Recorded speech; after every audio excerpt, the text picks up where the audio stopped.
sampai momen dimana saya merasa ini harusnya kan Tuhannya cuma satu nih. Gitu kan, harusnya Tuhannya cuma satu, Allah Bapa di surga yang istilahnya di luar kapasitas manusia gitu kan.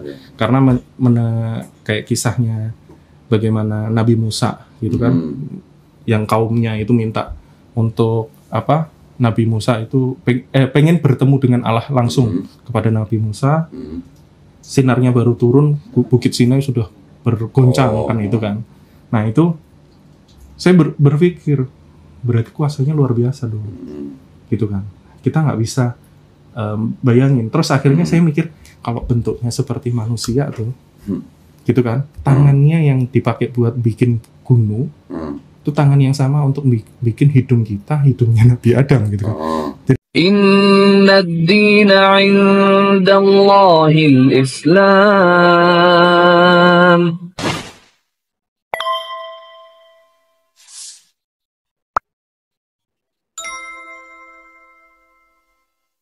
Assalamualaikum warahmatullahi wabarakatuh.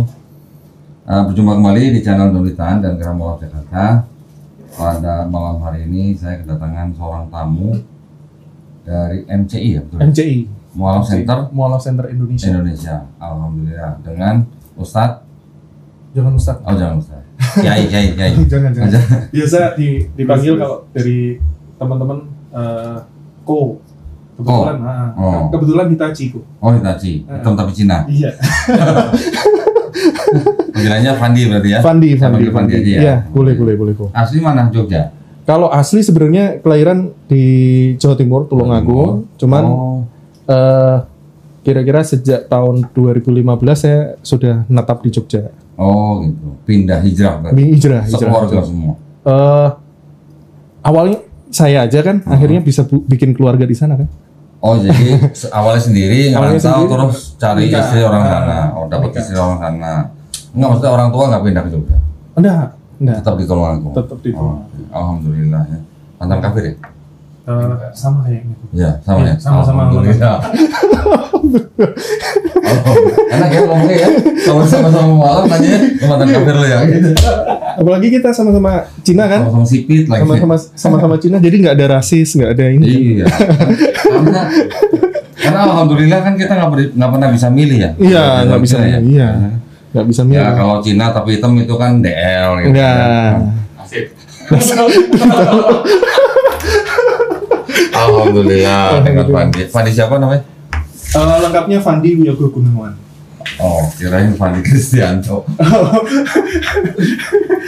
Kayaknya meleset sedikit. Bukan, kalau masih ada nama-nama gitu kan ya. Tahun berapa Sahadat Fandi? Sahadat tahun 2005. Lama ya. Udah lumayan. Makanya kalau dibilang sih nggak bisa disebut lagi mualaf ya. Iyalah, sudah jauh gitu kan. Jauh ya. Tepatnya di 5 November 2005. Oh, oke. Siapa yang nyuruh?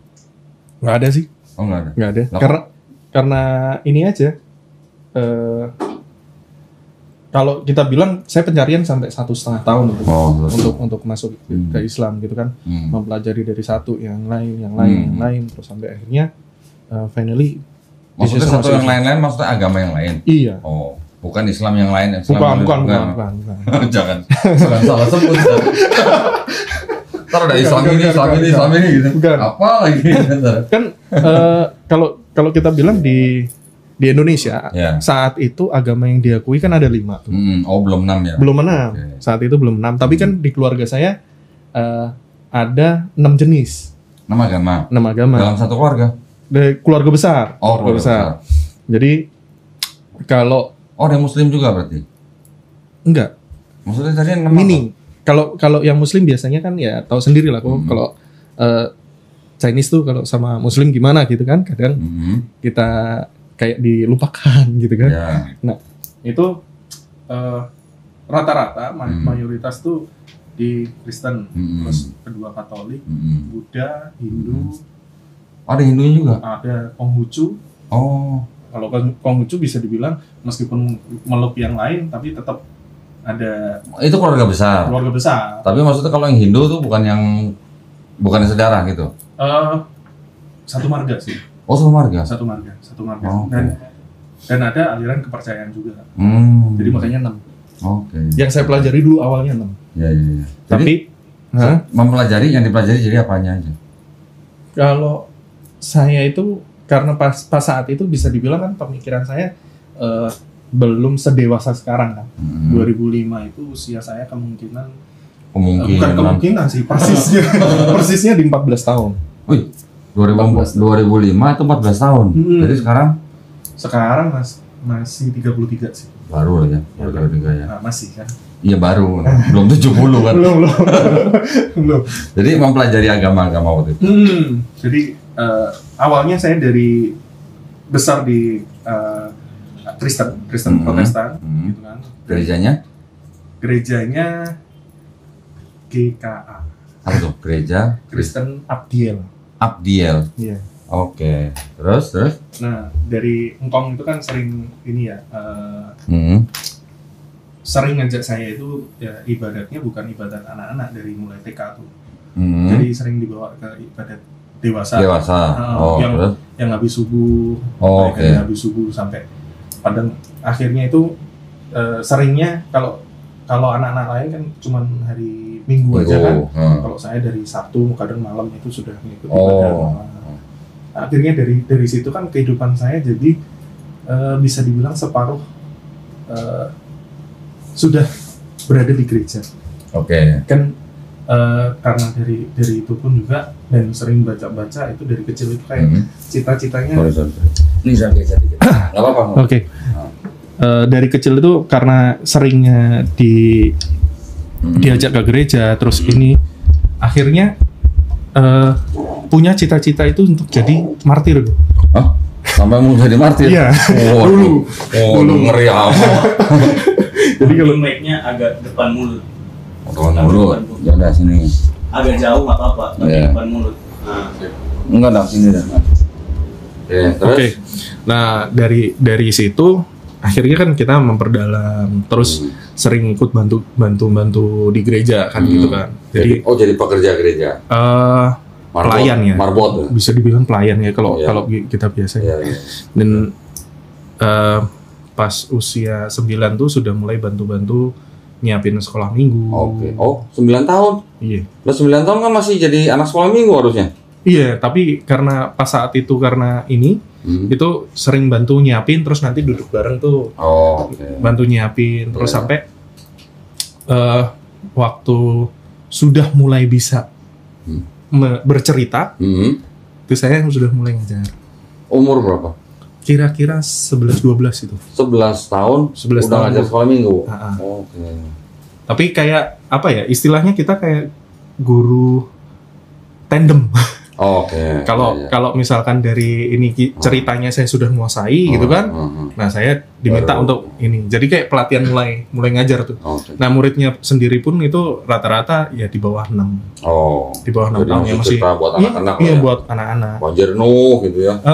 Banjir Nuh terus ini. Binatang sepasang masuk kapal gitu ya. Kan di situ juga udah dijelasin kan. Nuh itu diperintahkan sama Allah Bapa untuk memisahkan hewan yang halal dagingnya untuk dimakan dan haram dagingnya untuk dimakan.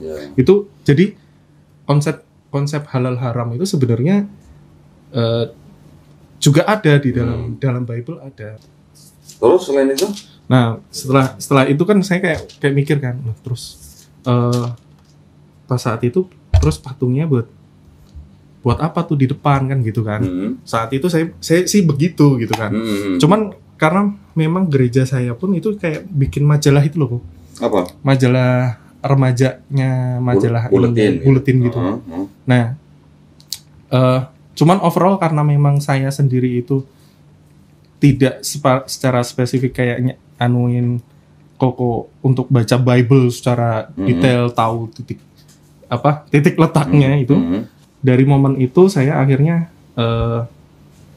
mulai tuh baca Bible dari awal gitu kan. Baca Bible dari awal yang terus pertama itu logika yang pertama tuh anaknya Adam Hawa itu kan laki semua. Ada satu lagi kan. Itu Nah itu semua laki tuh. Cuman dijelaskan di situ menikah dengan anak-anak Allah yang lain. Nah di sini saya pertanyaan, kalau ada anak-anak Allah yang lain, ini siapa? Kan gitu kan. Akhirnya mulai bimbang, mulai ini. Terus itu umur 11? 11-12, enggak sih, itu kan saya syahadat 14 ya. Itu kira-kira 1,5 tahun sebelumnya. Okay. Itu umur 12-an lah ya. Jalan 13 karena berarti. Kan pada saat itu saya sendiri masih minim literasi ya, dalam hal ini.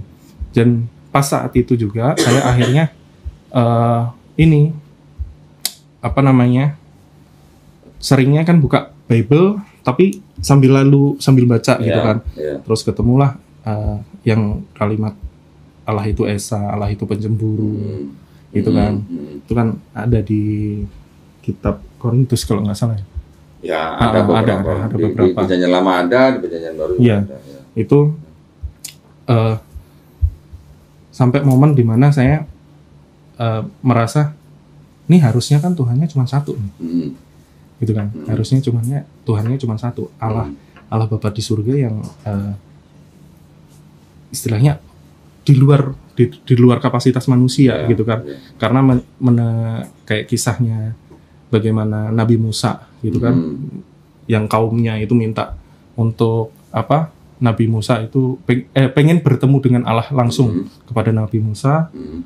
Sinarnya baru turun, Bukit Sinai sudah bergoncang kan itu kan. Nah itu saya berpikir berarti kuasanya luar biasa dong, gitu kan.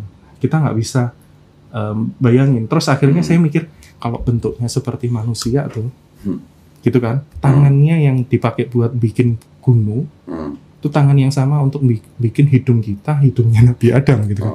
Jadi saya mikirnya kayaknya nggak masuk logis deh, kan gitu kan. Terus habis itu at moment saya melihat ke agama lain kan. Saat itu yang paling dekat Katolik. Tapi atau masih sama aja sama aja gitu kan. Kalau GKA kan cuma Protestan, kalau Katolik kan memang beda. Ya, memang beda. Namanya? Beda denominasi sebenarnya, sama-sama Kristen. Iya. Terus habis itu dari poin itu saya akhirnya ke yang Buddha. Saya diam buka. Nah dari situ itu saya agak lupa ingat ya, karena saya pas saat itu cuma beberapa hari baca kitabnya yang dari saudara saya itu. Itu pada akhirnya itu penyembahannya itu ke sosok yang di atasnya Buddha lagi. Jadi ada di atasnya yang lebih tinggi lagi di atas Buddha, dan itu kayak digambarkan seperti sinar saja. Kalau kita kalau saya sendiri kan dulu kan melihatnya kayak yang di film Kerasakti itu, di atasnya itu kan ada sinar lagi, kan tidak digambarkan sebagai bentuk. Nah terus habis itu saya mikir lagi kan, wah ini kok begini lagi nih ketemunya. Ke Hindu akhirnya, ke Hindu yang paling dekat kan. Memang juga ada saudara juga yang di Bali kan. Itu saya ini kembalinya ke yang Widi gitu kan, yang satu, yang mereka juga nggak gambarkan sebagai bentuk juga kan, Sang Yang Widi. Terus? Nah karena pas saat itu saya sendiri juga minim literasi tentang Islam gitu kan, akhirnya saya milih tetap bantu di gereja tapi kayak setengah-setengah, gitu kan, kayak setengah-setengah, cuman kayak identitas saja. Tapi dalam setiap hari itu saya lebih ke nggak percaya dengan agama tapi percaya adanya Tuhan. Berarti agnostik berarti. Ya. Lebih ke agnostik. Itu kalau agnostik itu hampir 6 bulanan lah. 6 bulanan agnostik sampai akhirnya pada satu titik saya ketemu kan. Jadi dulu niatnya begini. Saya kan dari sekolah Katolik awalnya, yayasan Katolik. Waktu TK SD itu di yayasan Katolik kan gitu kan. Nah, terus setelahnya itu saya niatnya masuk ke negeri itu untuk memperluas ini, untuk ngajakin orang masuk ke gereja. bayangan saya Umur seperti berapa itu? Ya, Ya masih di itu sebelum iya SMP. sebelum 2014 sebelum Oh. 2004. Hah? Sebelum 2004. 2004. Iya, 2004 kan saya Berarti kira-kira umur 13 kan? 3 ya 2000. kira-kira 12 13 lah, Ya, 2000. 12 13. Heeh. Kan 2005 tadi umur 14. Nah, berarti Iya. kalau 2004 berarti umur 13. Iya. Ya. Udah mikir mau bawa orang masuk gereja. Ya memang dari SD itu sudah kepikiran begitu sih dari dulu. Berarti militan ini. Dari martir ya. Iya, sampai mau jadi martir mau bawa orang ke gereja berarti kan SMP kan itu kan? Iya, dari mulai kelas 6 SD itu sudah mulai ngajakin orang untuk masuk ke gereja. Iming-iming Radikal ya. gitu kan. radikal. Itu dulu. Terus? Nah, at momen terus pada saat satu momen ketemulah dengan Quran. Terus bacalah terjemahan. Jadi waktu SMP itu kan niat saya buat ini baca Quran itu salah satunya kan niatnya buat kita bareng ngobrol kan. Sama bukan bareng ngobrol sih, lebih ke memikat gitu. Untuk bahasanya begitu. Terus? Nah, qadarullahnya malah nemukan keesaannya di situ. Jadi meskipun saya itu pas saat itu masih istilahnya agnostik ya, tapi karena keterikatan saya sama gereja itu kayak besar, masih kuat, itu tuh rasanya masih pengen ngajak orang buat ini dulu kan gitu, karena kebiasaan dari ini ya. Jadi kayak mulai dari kelas 6 SD itu kadang kan bayangan orang-orang kayak gimana sih caranya anak kelas 6 gitu kan. Jadi saya tuh biasanya kayak nyamperin tukang becak kah atau warung yang saya tahu kalau itu dia bukan Kristen gitu kan. Terus kayak warung gitu itu biasa kan kalau azan tuh saya kan beli apa gitu kan. Loh, ibu nggak sholat nih kayak gitu kan. Ibu nggak sholat gitu kan. Saya terus gampang bisa nanti kok kan gitu. Emang kalau nanti Tuhannya nggak marah kayak gitu kan. Terus dia kan sudah biasanya itu sudah mulai bingung jawab. Terus habis itu saya mulai ke bahasa begini. Kalau memang Tuhannya sampai marah, emang Tuhannya ngapain? Besok warungnya langsung sepi atau ibu langsung dibikin sakit atau bagaimana? Kan itu kita ngomong secara logik ya, secara logik seperti itu. Dan akhirnya kadang itu mereka akhirnya ketika kita ajakin kayak ayo ke gereja makan-makan gitu kan, biasa lah caranya. Akhirnya ngikut tuh. Ada yang ikut 1-2 lah ya pas saat itu. Cuman kalau yang agak ini pas waktu ikut KKR, cuman jumlah tepatnya saya enggak ini. Tapi kalau KKR itu kan saya secara tim ya. Jadi nggak bisa, itu pencapaian saya pribadi. SMP kan. berarti masih di Tulungagung? Masih. Saya lepas Tulungagung tahun 2011. Keluar dari Tulungagung. Masih antar kota. Akap. Ya. Bisa. Antar kota, antar provinsi. Antar kota, antar provinsi. Ya. Terus 2015 menetap di Jogja. Dan uniknya proses saya syahadat itu begini. Ketika saya mempelajari Islam, saya mengetahui bahwa Islam itu menyembah Tuhan yang satu, Esa tuh, gitu kan. Di situ saya mulai interest gitu kan. Mulai interest. Terus ngelihat sebenarnya yang saya lihat ada beberapa poin di sini. Tuhannya Esa satu, Nabinya Muhammad itu pun tidak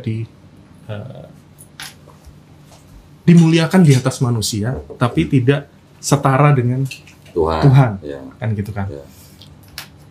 Dari momen itu saya akhirnya penasaran kan. Penasaran, baca di Al-Quran. Terus saat itu karena kita ngomong ini logika saya pada saat itu kan. Baca Quran terus nemu ayat tentang ini proses manusia diciptakan di dalam rahim. Embrio. Ya. Dari mulai embrio sampai akhirnya menjadi manusia. Itu kan bisa kita bilang penggambarannya detail, kan? Detail di dalam Quran. Nah, logika saya pada saat itu, zamannya Nabi itu belum ada namanya USG, belum ada namanya X-ray, kan gitu kan. Berapa banyak ibu hamil yang harus dibedah perutnya untuk dicek perkembangannya? Itu logika saya pas saat itu, logika pas saat itu. Yang kedua itu tentang air laut yang tidak bercampur. Nah, pada saat itu saya dan sampai sekarang saya itu tidak pernah menemukan sirah Nabi Muhammad itu naik ke atas kapal dan berlayar. Kan gitu kan. Kok sholat Gibraltar gitu? Nggak ada ya? Nggak ada, kan gitu kan. Atau naik unta ke ujung Afrika gitu. Kan nggak ada. Tapi saat itu pemikiran saya begini, kalau ini yang ngasih info tentang hal-hal ini tadi, bukan info yang A1, kok kayaknya lucu ya, gitu kan. Sedangkan apa yang tertulis di dalam Quran itu 700 tahun yang lalu, sekarang kita 1400 maaf. Terus? Bayangan saya 700 Masehi. 1400 tahun yang lalu itu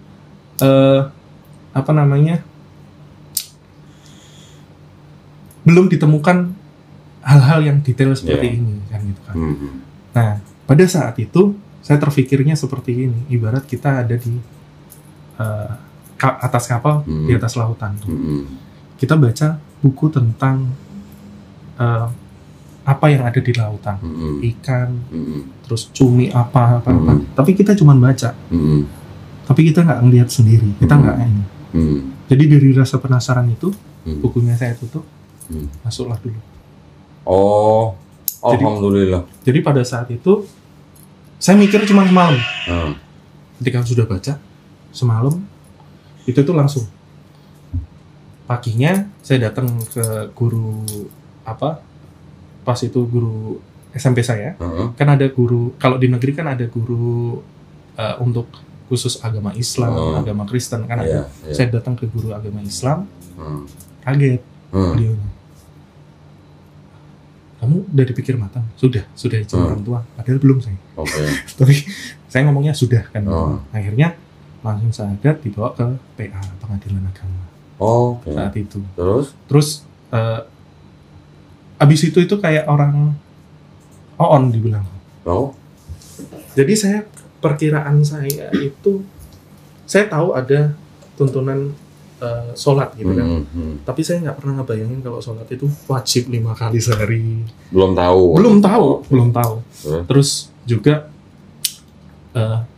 ternyata pas saat itu saya syahadat itu momennya seminggu atau 2 minggu sebelum puasa. Saya lupa waktu persisnya, pokoknya nggak sampai 1 bulan lah. Jadi langsung puasa. Jadi langsung harus puasa. Terus kayak sempat mikir, wah, salah agama nih katanya. Bukan, salah momen nih. Gitu kan. Salah momen ini syahadatnya. Bahkan jadi saya ada satu momen lucu ya. Jadi waktu pertama kali saya sholat itu sholat duhur. Sholat duhur. Cuman pas saat itu memang saya nggak dikasih tahu untuk mandi besar dulu gitu kan. Cuman ngikut aja dulu gitu kan. Ngikut wudhu gitu kan. Karena wudhu saya lama kan, saya ngeliat gini kan, sambil ngeliat teman. Ternyata dia udah selesai duluan, nunggu yang lain ngeliat lagi kan. Akhirnya itu saya masbuk nih, imam. Jamaah ini masbuk. Tapi masbuknya belum ruku. Ya kan. Waktu saya sujud, teman saya ada yang masbuk sebelah kanan. Terus? Ya kan. Selesai salam imamnya.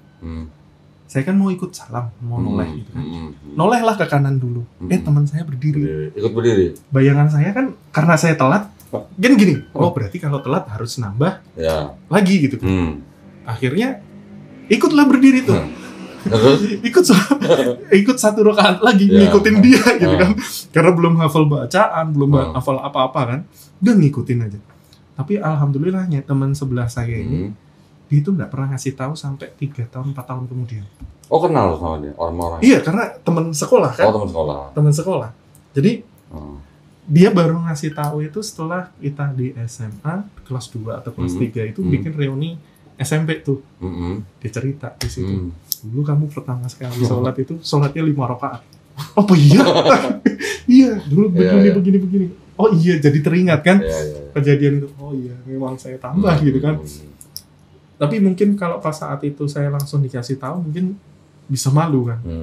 Kayaknya Masya Allah ini sama teman saya ini. Kalau situnya 3 tahun kemudian. 3-4 tahun kemudian dia. Dia keep 3-4 tahun itu. Iya. Wah, ceritanya ini belum ditanya udah nanya, udah cerita terus. Jadi tadi menjadi guru sekolah minggu ketika usia 11-12 tahun. Berarti kira-kira sekitar 2 tahunan ya berarti ya. Sekitar 2 tahunan, terus belajar agama-agama lain, termasuk Hindu, sampai akhirnya nemu Quran. Iya. Itu nemu Qurannya di mana? Atau ada yang memberikan atau gimana? Enggak, saya iseng. Semuanya karena iseng, karena di sekolah negeri kan. Oh, belajar di perpus? Enggak, kan ada musolanya kecil tuh. Oh, musola kecil. Nah, terus pas masuklah saya pas waktu kayak pelajaran agama tuh, kan yang agamanya beda selain Islam itu kan suruh keluar. Nah, biasanya saya ke kantin itu iseng lah ke masjid itu. Itu masjid. Buka-buka. Habis itu saya sembunyiin di tas. Oh. Yang disembunyiin apa? Tapi besoknya dibalikin. Oh, Qurannya? Iya. Oh, dia pinjem lah. Pinjem tapi nggak ngomong kan. Iya. Tapi dibalikin. Tapi dibalikin. Terus? Soalnya kan habis adat kita dikasih gift kan. Udah dapat Quran yang baru. Yang lama tak kembali. Oh.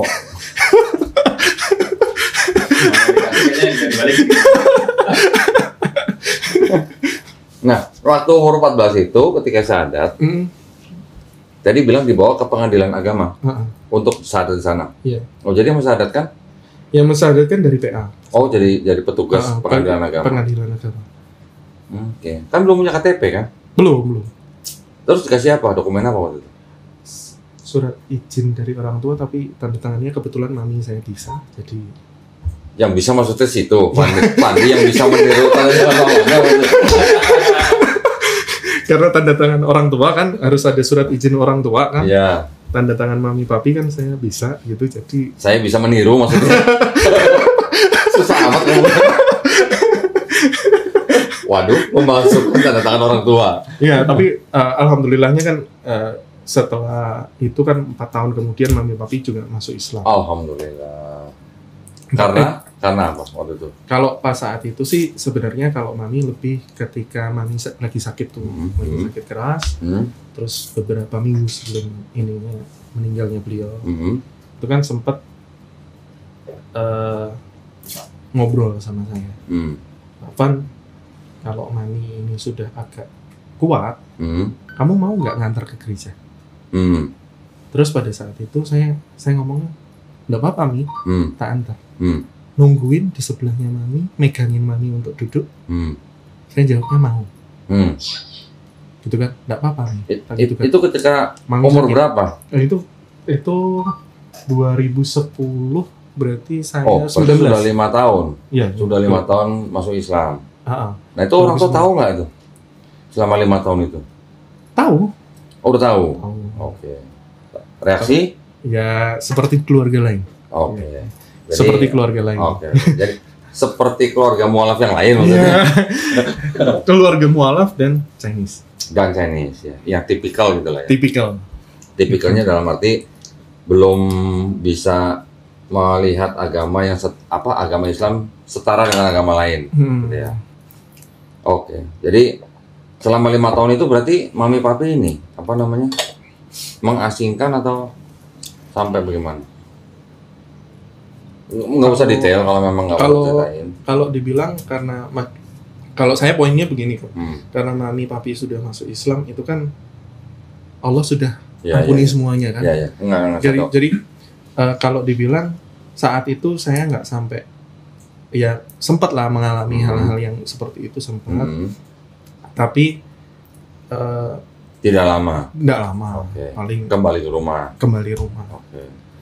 Terus dari momen of dari keluarga itu pada mulai syahadat itu ketika mami. Jadi mami itu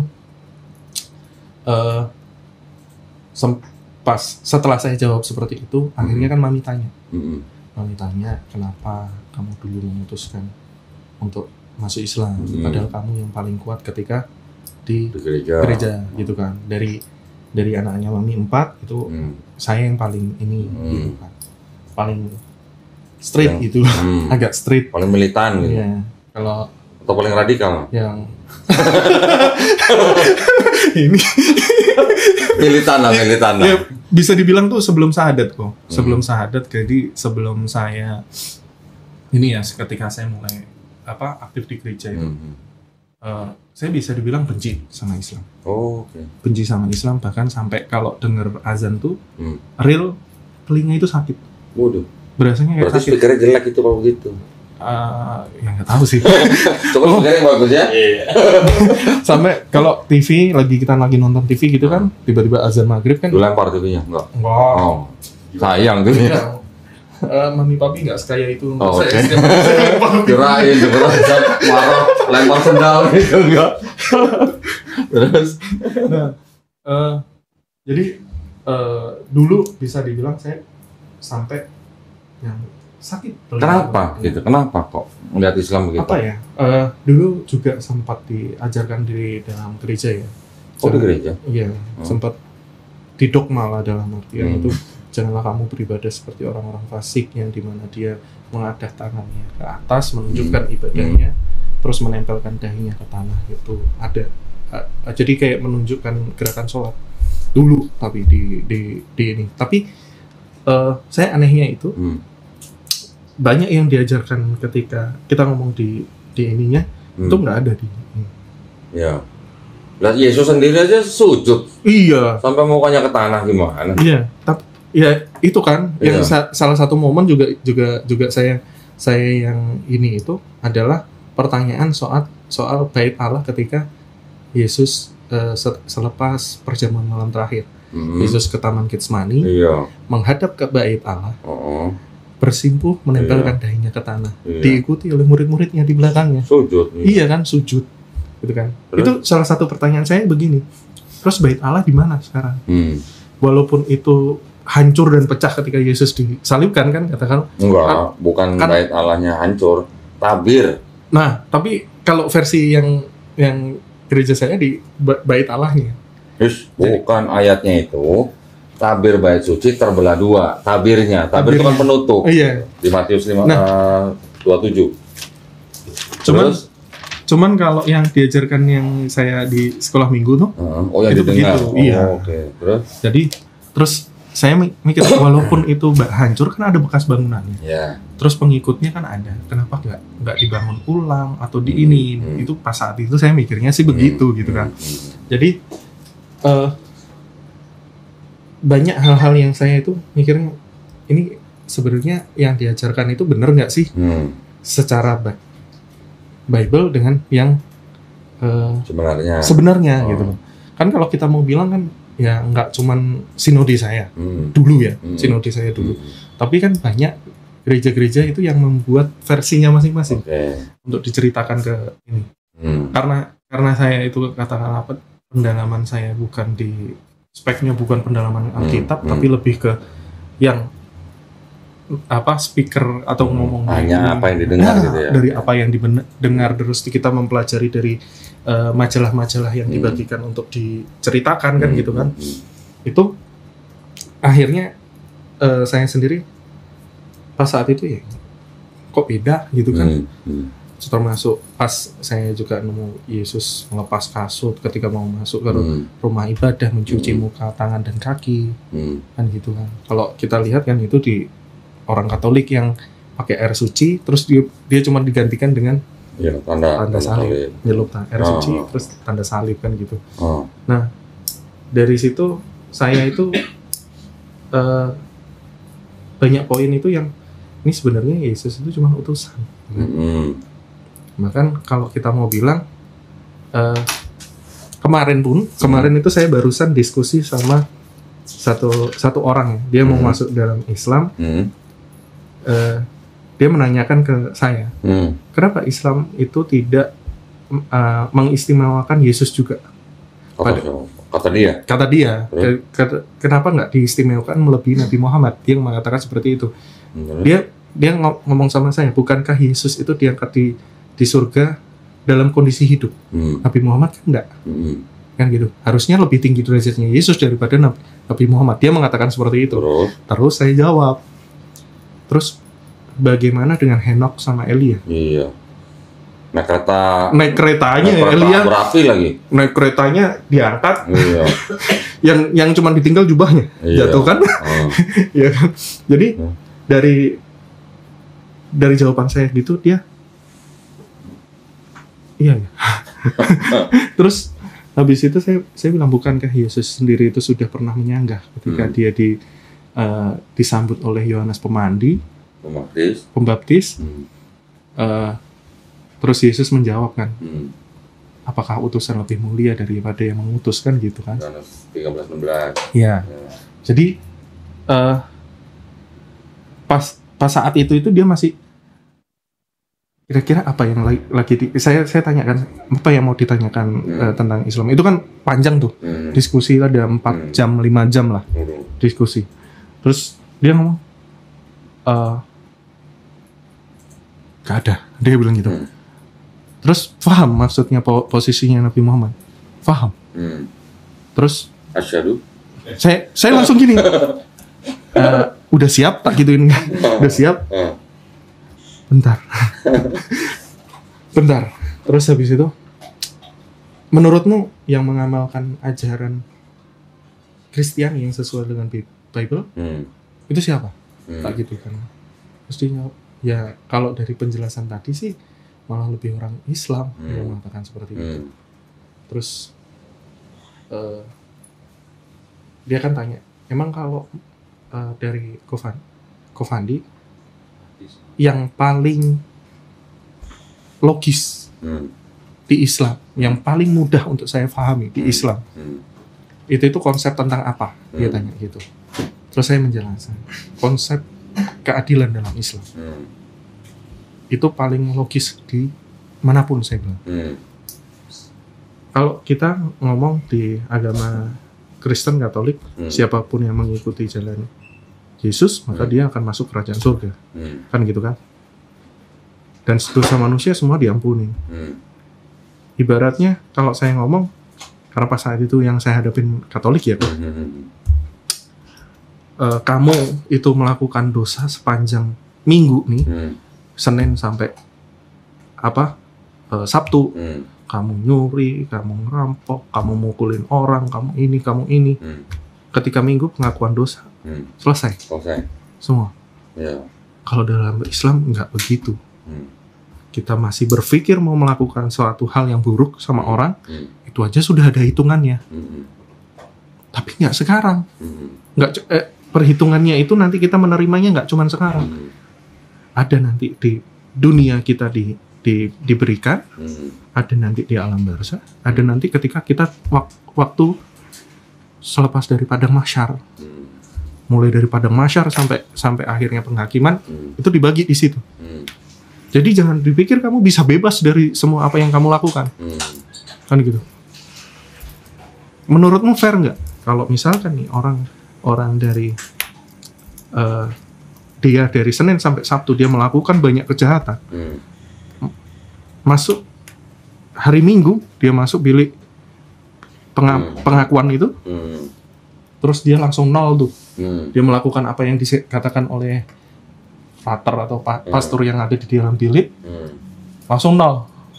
Dengan orang yang dari hari Senin sampai Sabtu dia menjaga dirinya. Ya kan? Kalau kita ngomong udah menjauhi 10 perintah Tuhan aja. Melaksanakan 10 perintah Allah. Gitu kan? Melaksanakan 10 perintah Allah. Dia berusaha melaksanakan dengan baik gitu. Kira-kira adil nggak? Ya, nggak adil. Terus saya bilang, dalam Islam ketika ada orang dia kekayaannya saat itu adalah 1 juta dengan satu orang A dan satu orang B, dia kekayaannya saat itu adalah 100.000. Dia mensedekahkan 100.000. Si A memberikan 100, B memberikan 100, bebannya berbeda di mata Allah. Saya bilang itu. Jadi Islam konsep keadilannya lebih jelas. Kalau itu di Babel ada itu. Ya, Ada juga. Yang membedakan kan konsep ketuhanannya lah ya. Konsep ketuhanan dalam Kristen dan Islam itu yang jauh berbeda. Tapi saya tadi ingin ngurut lagi nih. Jadi tadi setelah mamanya bilang mau ke rumah, mau ke gereja, Pandi bilang mau nganterin, akhirnya kejadian. Oh enggak sih, enggak sampai. Jadi? Karena mami agak sakitnya agak parah kan. Oke. Jadi pada saat itu saya akhirnya sering ngobrol kan sama mami karena saya jagain hampir 24 jam kan sama mami. Itu ngobrol kenapa kamu bertahan dalam Islam, terus kenapa ini.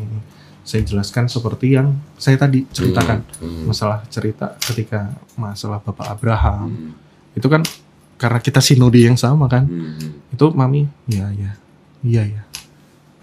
Terus menurutmu kalau mami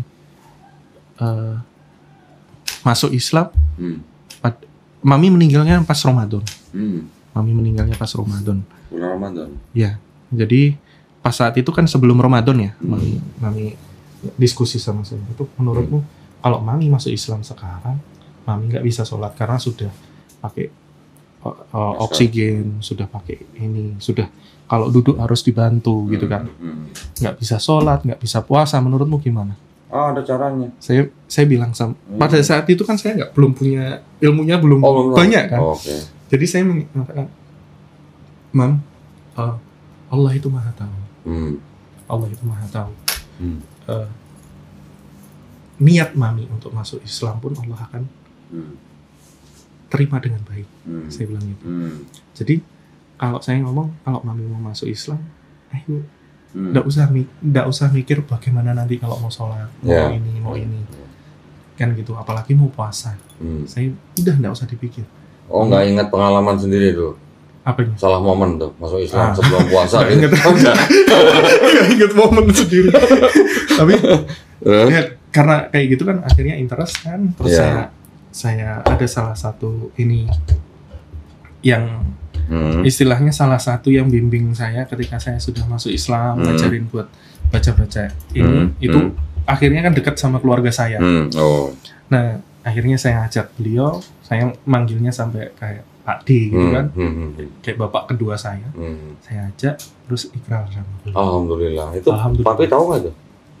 Saat itu belum. Oh, belum tahu. Belum tahu. Terus? Sampai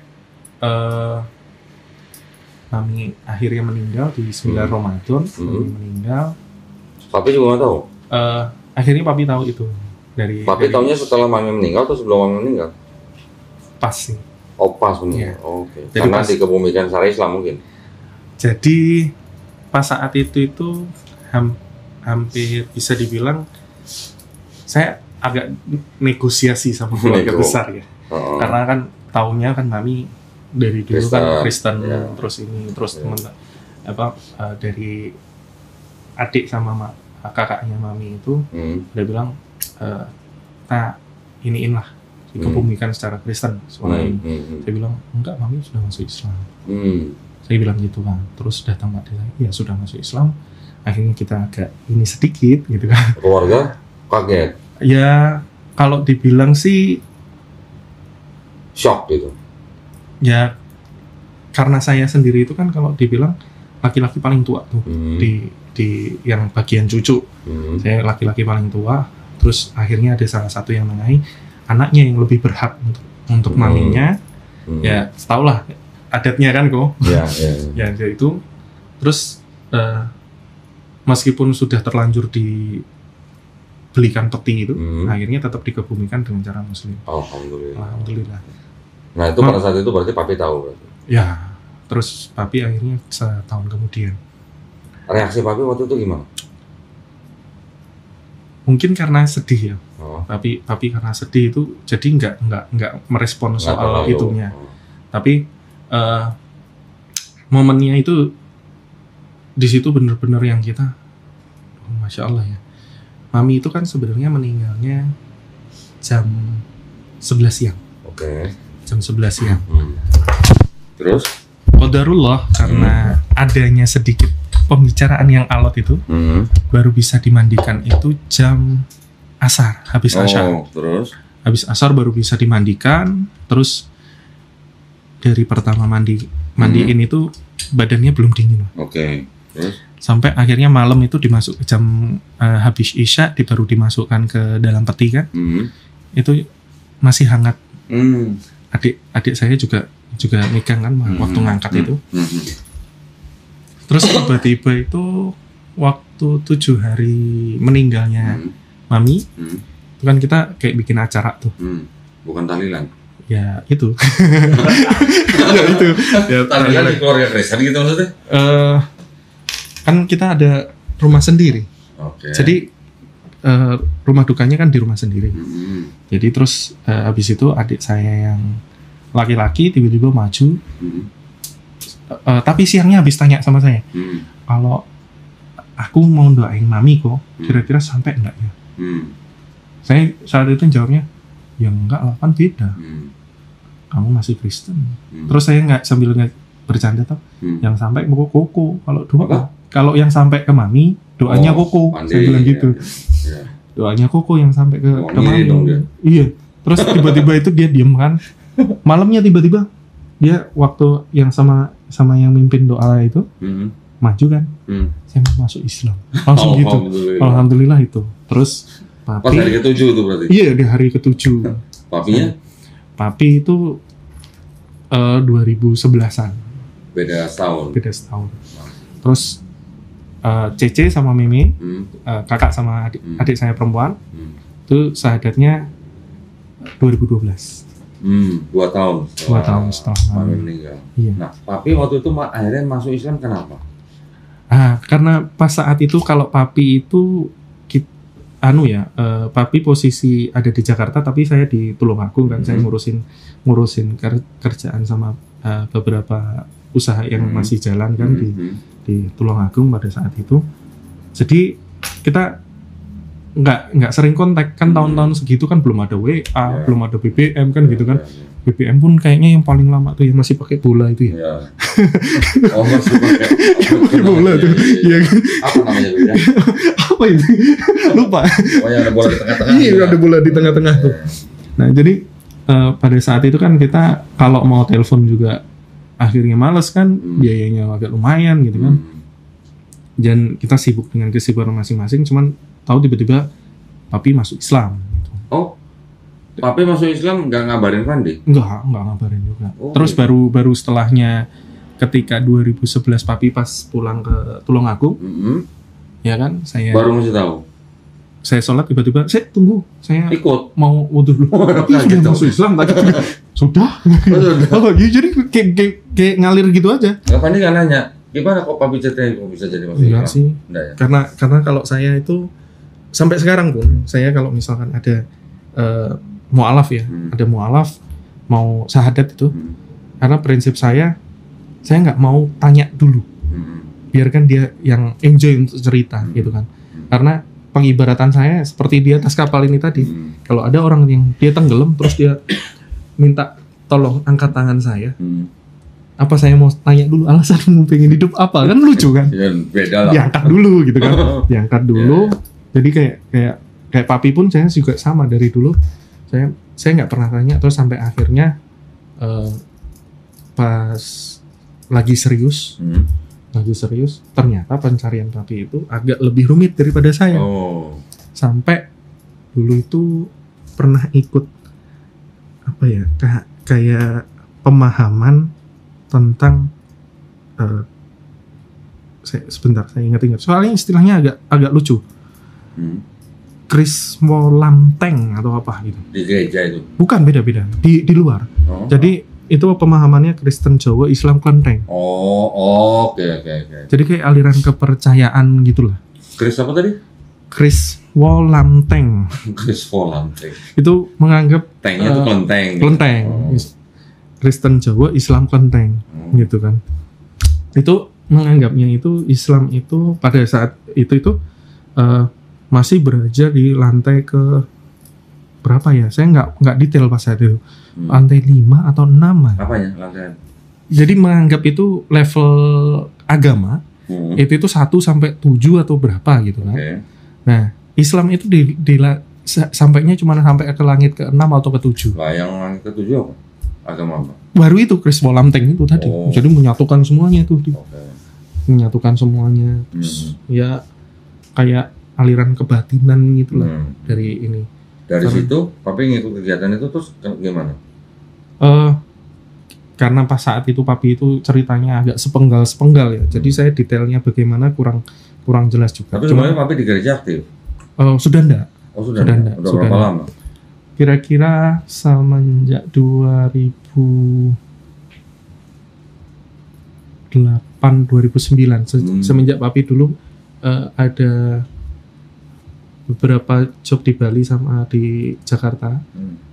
Tapi itu sebelum Mami meninggal. Sebelum Mami meninggal.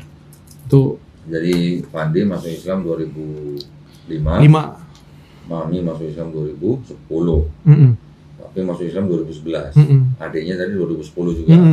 Terus yang tadi Cece sama Meme itu 2012. Kalau Cece sama Meme, kalau Cece itu lebih ke sih, nggak begitu aware soal agama. Saat itu dia mau 2012 itu mau nikah. Dapat orang Muslim. Iya, dapat orang Muslim. Nah, terus adik saya perempuan juga sama.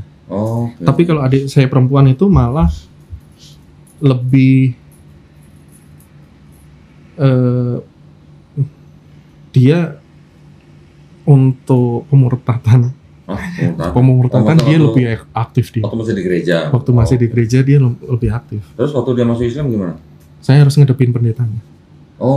Gitu. Saya hadapin pendetanya, saya ajak ngobrol gitu kan, bukan ngobrol sih, lebih ke agak pressure agak ini lah dalam artian. Terus akhirnya saya mintakan adik saya jangan diganggu lagi, kayak gitu, karena ini soal agama kita juga dilindungi dari undang-undang juga, dia juga usianya sudah cukup usia, bukan anak kecil lagi, dan Anda bukan siapa-siapa.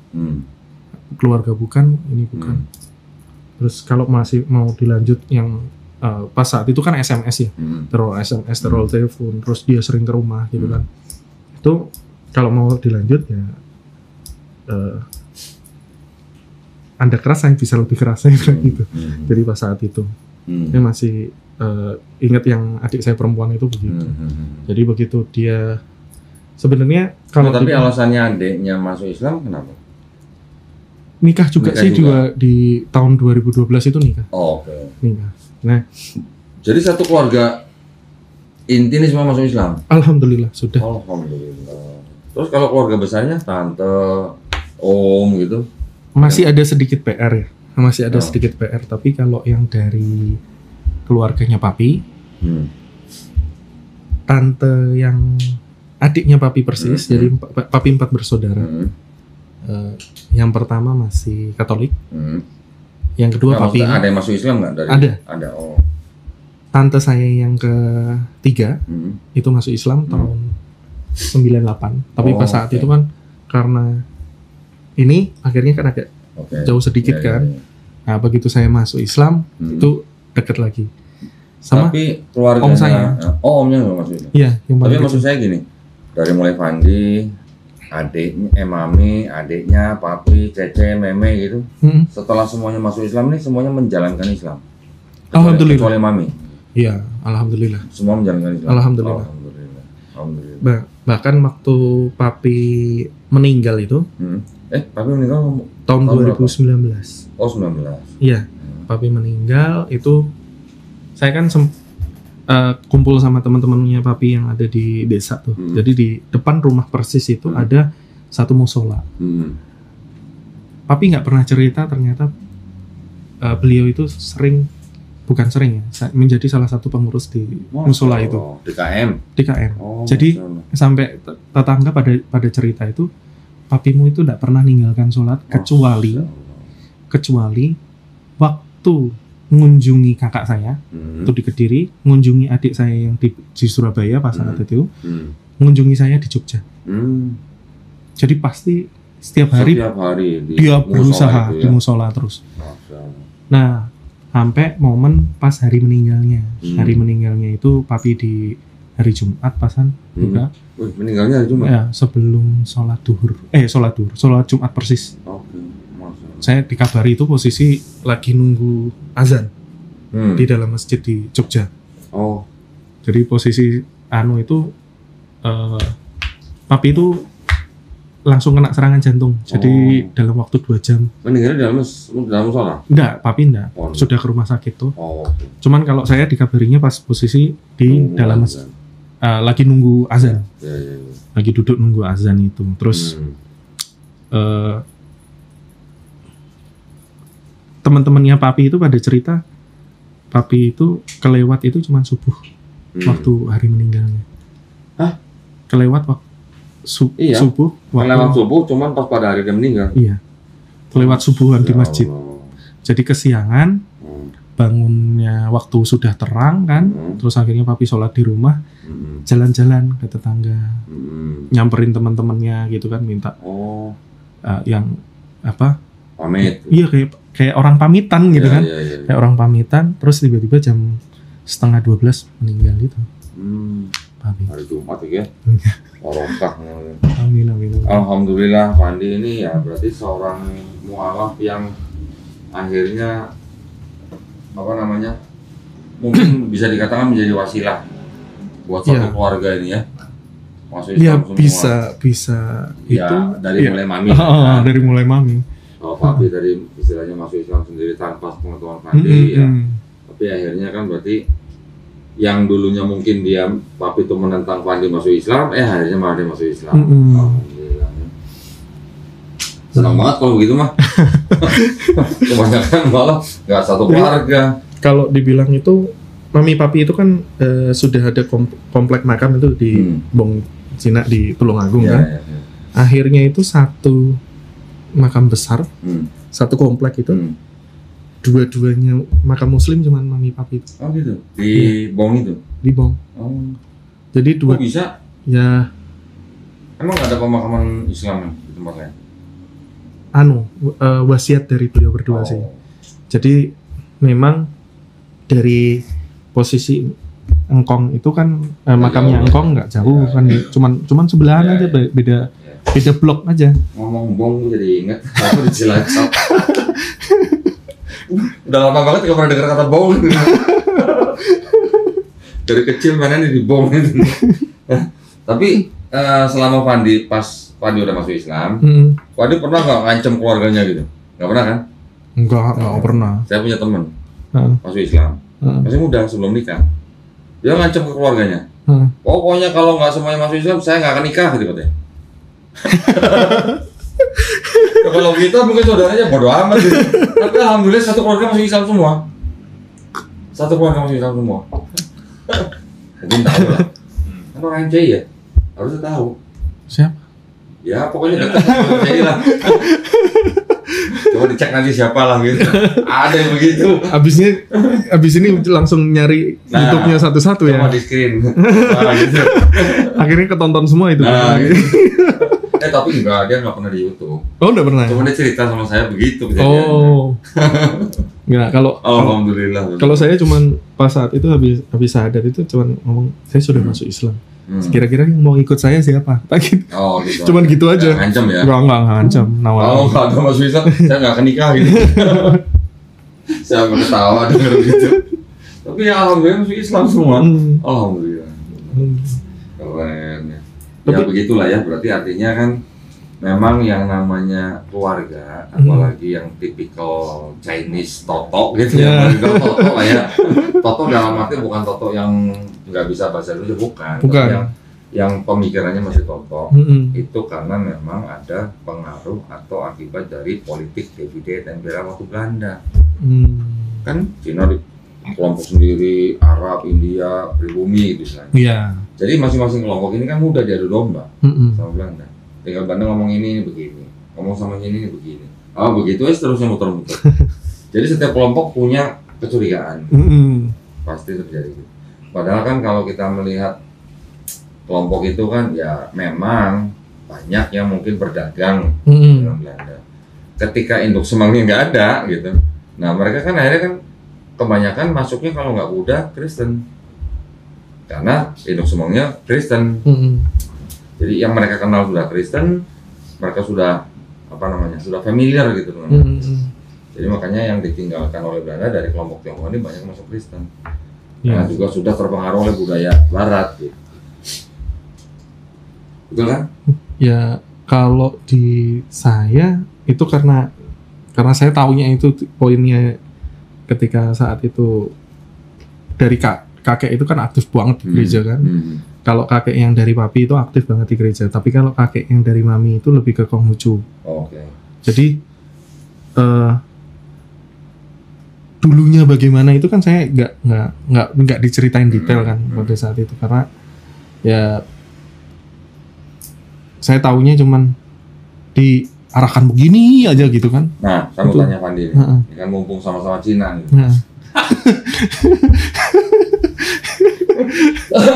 Emang kenapa sih? Ngomong Cina aja, sama Cina udah diapain lagi? Ya kalau sama-sama Cina nggak ada rasis kok. Nggak ada rasis. Saya mau berasis. Pernah nggak Pandi waktu ketika sebelum masuk Islam dengar dari mungkin mami, papi atau kakek, nenek gitu, pernah nggak dengar begini? Islam itu agamanya orang miskin atau Islam agamanya orang pribumi gitu? Enggak sih, lebih ke ini, kalau itu lebih setelah. Oh, malah setelah masuk Islam. Oh, oke. Enggak cuman dari bukan mami papi secara spesifik ya, tapi secara luas. Bahkan ada salah satu saudara saya yang juga aktif di gereja juga tuh. Itu kan ngomong Islam tuh orangnya pada terbelakang semua katanya gitu kan. Kurang pendidikan. Bahkan dia argumennya gini, bahkan cebok aja harus diajarin gitu kan. Dalam Islam. Terus pada saat itu saya bilangnya begini. So, maaf nih ya, bukan maksudnya mendiskreditkan masalah orang-orang suku dalam ya. Kalau kita ngelihat di suku pedalaman di Indonesia yang masih benar-benar dalam, ketika mereka nggak tahu konsep bagaimana berpakaian, ya kan, bagaimana cara membersihkan tubuh dengan baik, manusia itu nggak punya insting itu. Itu adalah keilmuan kan gitu kan. Itu adalah sesuatu yang diajarkan kan gitu. Akhirnya, mohon maaf, ada suku-suku pedalaman yang masih belum pakai baju, belum terbiasa dengan mandi, kan gitu kan. Maka dari itu Islam itu hadir mengajarkan dari hal yang paling kecil sampai hal yang paling besar gitu. Jadi bagaimana kamu bisa mengatakan itu terbelakang, sedangkan dia mengajari dari hal yang paling kecil sampai yang paling besar ini tadi untuk kebaikan kita sendiri, kan gitu. Itu ngomong apa tantenya? Yang ngomong saudara, sepantaran saya, sepupu. Bukan sepaha. Bukan. Sepupu. Jawa Timur bahasa paha. Jawa itu sepupu paha, sepaha. Kalau ada orang yang ngomong begitu, berarti dia nggak tahu di Eropa abad pertengahan orang Eropa yang ngajarin cebok orang Islam. Betul. Makanya dulu ada high heels itu kan karena itu. Ya, menghindari itu. Mereka buang di jalan. Bahkan kita nggak perlu bilang zaman Eropa, gitu kan. Dulu kalau kita mau bilang di Indonesia yang bangsawan entah itu dari Cina, yang dari Cina ya, dari Cina atau dari Belanda itu kan pasti di kamar mandi itu sedia guci tuh. Guci buat apa itu? Kan gitu kan? Yeah. Terus yang buang kan burennya kan? Yeah. Pembantunya. Keluarga berarti Hokkien berarti? Lebih ke situ sih. Oh, papi mami Hokkien bukan? Lebih. Saya-nya apa sih Pandi? Kok takut sih ditanya saya? Saya enggak biasa buka C sih. Kenapa? Ada sedikit. Oh gitu. Kalau gua mah di depan jamaah di masjid juga berani ngomong. Nama saya Dondi Tan. Tan itu marga. Tan itu marga. Iya, marga itu C kan? Iya. Jadi saya Dondi, saya Tan gitu. C-nya Tan. Sampai ada pendeta juga bilang Dondi anak setan gitu. Ya bener. Anaknya setan. Setan ya, bukan seton. Iya. Karena kalau saya sendiri kan sebenarnya sudah nggak mau mengunggulkan masalah ras ya, Bung. Karena kita di Islam kan mau ras apapun kita juga masih setara lah, gitu kan. Jadi kayak saya terbiasanya sekarang itu juga ke anak-anak untuk menandai masih keluarga itu saya cuma pakai nama saya aja. Bukan gitu sebenarnya. Kita masih boleh mengidentifikasi diri kita dengan ras tertentu, nggak masalah. Kenapa? Karena dengan kita mengetahui ras kita, biar kita selalu ingat kita tuh nggak bisa milih lahir untuk jadi ras ini gitu. Itu satu tujuannya. Dan Allah Subhanahu Wa Taala menciptakan orang bangsa berbangsa-bangsa dan bersuku-suku, tujuannya kan untuk saling mengenal. Tujuannya untuk saling berkasih sayang. Jadi nggak apa-apa saya mau bilang Asep orang Jawa kayak mau siapa, karena dia nggak bisa milih jadi orang itu, gitu. Ras itu. Gitu. Orang bule juga nggak bisa milih jadi orang bule lahir kan? Iya juga sih. Nah, jadi artinya apa? Artinya kalau kita tidak bisa milih menjadi orang ras tertentu, berarti kan kita kan sebenarnya ada yang menciptakan, ada yang ngatur nih, lu jadi orang ras ini, lu jadi orang ras ini gitu kan. Nah, lu harusnya saling mengenal, saling berkasih sayang. Kan itu sebenarnya tujuannya. Iya. Lebih ke situ. Jangan malu dengan ras kita. Kalau secara ras sih nggak ini ya, tapi saya karena memang dari engkong dulu itu semenjak papi mami pun kalau mami masih pakai ya, pakai nama Chinese masih pakai. Kalau papi kan sudah enggak. Jadi juga dari yang lain itu udahlah nggak usah pakai marga kita di ini. Emangnya kalau kita pakai nama Cina terus kita jadi nggak nasionalis? Kan nggak ada hubungannya. Justru kan kita di negara yang alhamdulillah seperti Indonesia ini kan semua suku dan ras kan di mata hukum juga sama, apalagi di mata Allah Subhanahu Wa Taala. Itu sebenarnya yang menjadi alasan utama saya kenapa saya masuk Islam. Karena ada kalimat seperti ini, orang Arab tidak lebih baik daripada orang non Arab. Nah, kita ini non Arab kan. Orang non Arab tidak lebih baik daripada orang Arab, tapi yang lebih baik dari mereka apanya? Takwanya. Kan kalau kita masih Arab tuh. Siapa? Arab pating belok.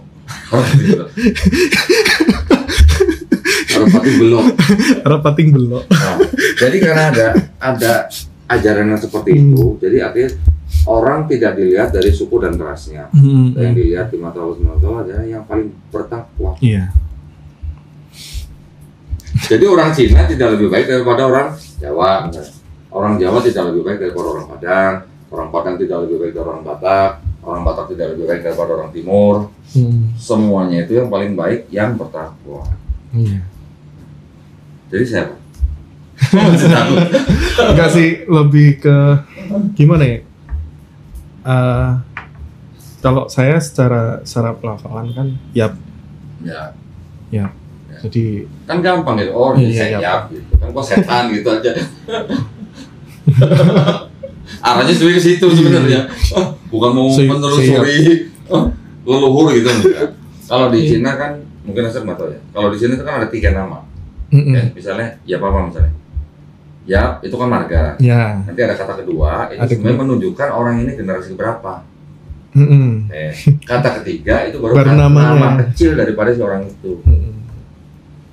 Nah, kalau saya sendiri karena nggak dikasih dari kecil itu memang nggak pakai. Jadi panggilan buat orang-orang Cina yang dipanggil itu adalah nama yang paling belakang.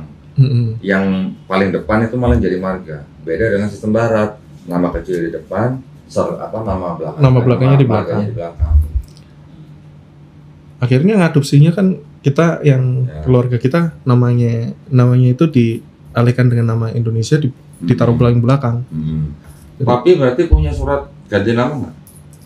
Papi nggak dikasih nama Cina. Oh, dikasih nama. Cuman kalau mami ada. Mami. Surat ganti nama. Oh. Karena engkong itu WNA. Oh. Engkong itu meninggal dalam posisi WNA. Masih WNA. Tapi dia ke Indonesianya langsung dari China. Iya. Usia 11 kalau nggak salah. 11 tahun. Nggak sempat ngurus WNI berarti umur. Ya karena engkong ini tadi itu apa ya, waktu itu nggak cuman masalah WNI-nya sih. Jadi engkong dulu termasuk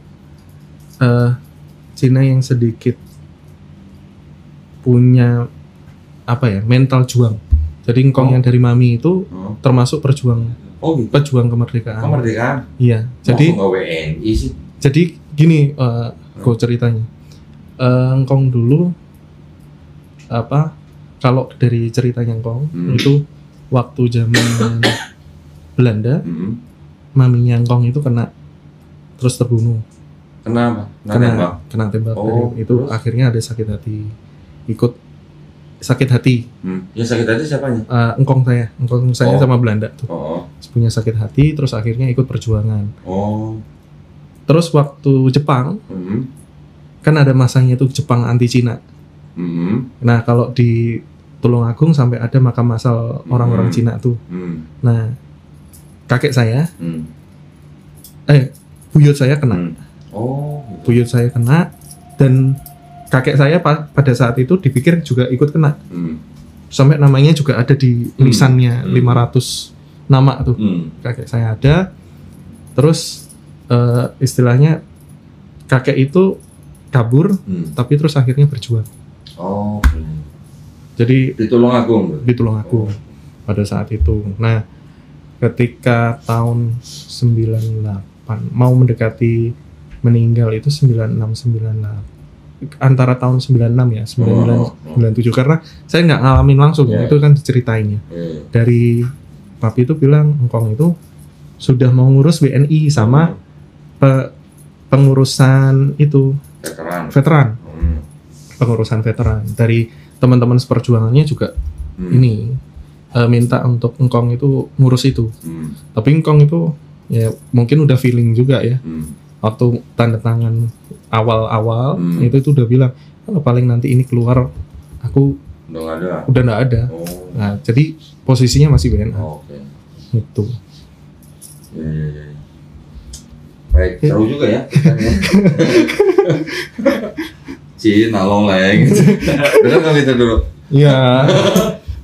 Tapi sebenarnya dulu saya nggak sehitam ini sih. Enggak, saya nggak nanyain warna kulitnya. Iya waktu kan, masih kecil sering dengar begitu nggak? Sering. Kalau saya dulu kan waktu di sekolah-sekolah negeri kan di ini kan singkek. Kita nggak boleh sakit hati lah. Iya. Yang namanya anak-anak ya. Iya. Baiklah. Alhamdulillah, yang penting sekarang sudah muslim. Alhamdulillah ya.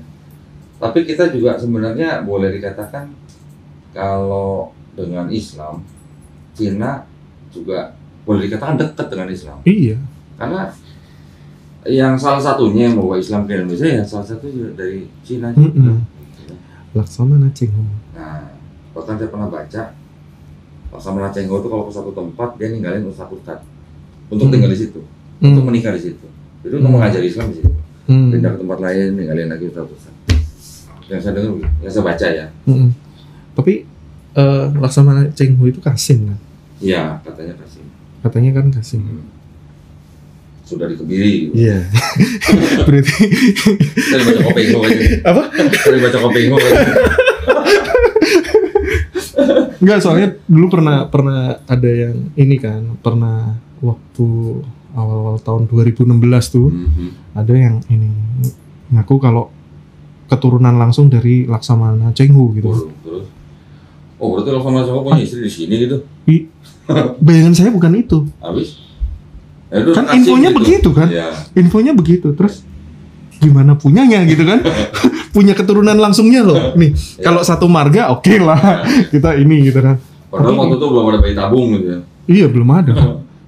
Ngambilnya juga gimana? Kan sudah kepotong. Jadi, tapi kan itu. Yang saya baca juga Laksamana Cengho tuh artinya tidak pernah menetap lama. Iya, tidak pernah menetap lama. Berkunjung gitu. Ya, walau. Saya juga pernah baca bahwa ada sebuah dokumen yang waktu itu malah dilelangnya di Amerika. Dilelangnya di Amerika. Dokumen itu yang menulis tentang Cengho. Nah, di situ ada istilah-istilah yang berkenaan dengan Buddha. Jadi masih ada beda pendapat nih, Cengho ini Muslim atau Buddha gitu. Oke. Allahu alam. Ya, itu buat kita nggak penting. Yang penting sekarang kita sudah Muslim. Sudah Muslim. Alhamdulillah ya. Cina kalau Muslim. Cina Muslim. Amin. Alhamdulillah. Nah, makanya kalau di Islam kan nggak kenal kamu Cina, kamu Jawa, kamu Arab, kamu Islam ya Islam. Iya. Kan yang penting itu. Dan alhamdulillahnya kan Tuhan kita tidak apa namanya? Tidak memilih ras tertentu. Enggak. Kalau itu enggak. Ada kan? Ada. Agama yang Tuhannya memilih ras tertentu ada kan? Ada. Ada. Pak, perlu dijelaskan. Panjang lagi itu. Enggak, cuma pengen nanya doang. Dulu waktu masih di sono, pernah ngiri nggak?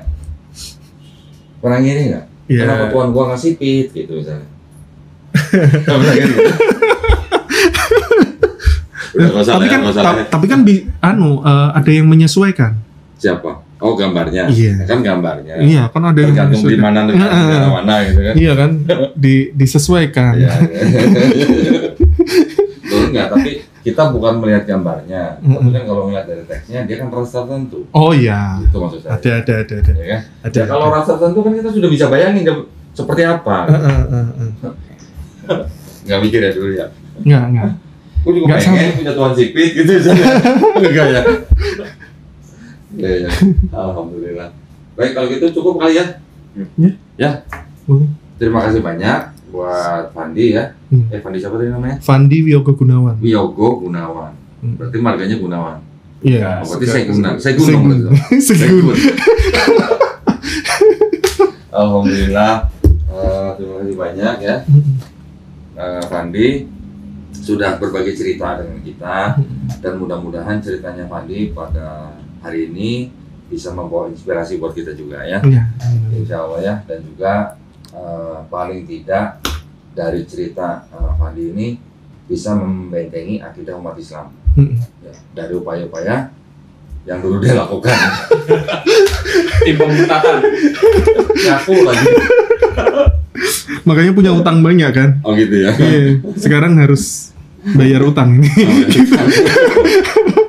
Ya mudah-mudahan bermanfaat buat para pemirsa dan juga buat para pemirsa yang ingin membantu perjuangan dakwah kami di dalam membina para mualaf dan juga di dalam membentengi akidah umat Islam. Dipersilahkan mengirimkan ke BSI nomor 111-88-99-888 atas nama YFM atau Jakarta. Bisa mengonfirmasi ke nomor handphone 0813 9883 7007. Barakallahu fikum, semoga partisipasi para pemirsa diterima di sisi Allah Subhanahu wa taala sebagai amal jariah ya. Amin ya rabbal alamin. Baik kalau gitu kita pamit undur diri, sampai jumpa di konten-konten berikutnya. Wabillahi taufiq wal hidayah. Wassalamualaikum warahmatullahi wabarakatuh. Terima kasih banyak ya Andi. Sama-sama. Barakallahu.